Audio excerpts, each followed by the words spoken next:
I have with me the تزکیہ نفس by امین احسن اصلاحی. اسی ڈنر کے اعتبار سے میرے پاس ایک اور کتاب ہے, that is مقصد زندگی کا اسلامی تصور by professor Muhammad Abdul Haq Ansari. Both these books are marvelous in nature, particularly with regard to the topic that has been discussed in these books.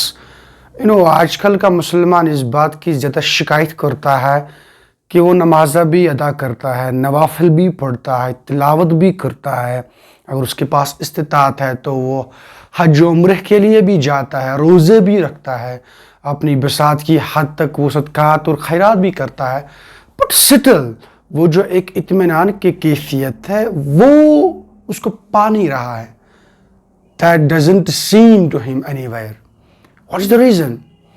And I found two books, very important books with regard to this topic, with regard to the purity of your soul, purity of your conduct. ایک تو میں نے آپ کو بتا دیا تزکیہ نفس, یہ مولانا امین احسن اصلاحی صاحب نے لکھی ہے. Wonderful book. And I think مولانا امین احسن اصلاحی صاحب ایک یونیک قسم کے رائٹر ہیں. ان کی جتنی بھی تصانیف کو آپ اٹھائیں گے, you will find a kind of uniqueness in terms of style. ان کا اسلوب جو ہے, ان کا بات کو استنباط کرنے کا جو طریقہ ہے, that's unique. یہ کس طرح سے قرآن اور احادیث سے دلائل اکٹھا کرتے ہیں, پھر اپنی بات کو تقویت پہنچاتے ہیں. I think this person is unique in himself in that very topic.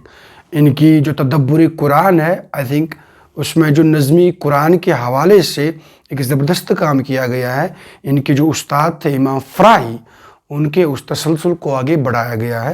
That's also a technical in nature, and that's why I could see ان کی جتنی بھی تصانیف آپ اٹھائیں گے, you will find a kind of technicality in those books. پھر میں نے اسی موضوع کے حوالے سے اس کو مزید سمجھنے کی کوشش کی. I found this حقیقت شرک, I found this فلسفے کے بنیادی مسائل, and I found this مبادی تدبر قرآن. I found this very marvelous دعوت دین اور اس کا طریقہ کار. ان کے اندر بھی میں نے یہی اسلوب غالب دیکھا, that the topic is subjective in nature, it's philosophical in nature, where you have to make assumptions, where you have to make suppositions, only then you can reach to some certain conclusion.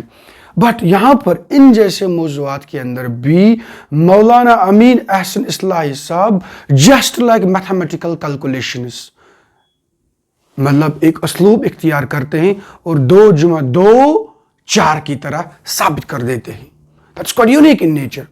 So اس کتاب کے حوالے سے اگر میں بات کروں تو اس کتاب کے بارے میں مولانا امین احسن اصلاحی صاحب از خود فرماتے ہیں کہ یہ کتاب میری جو دینی فکر ہے اس کا لب لباب ہے.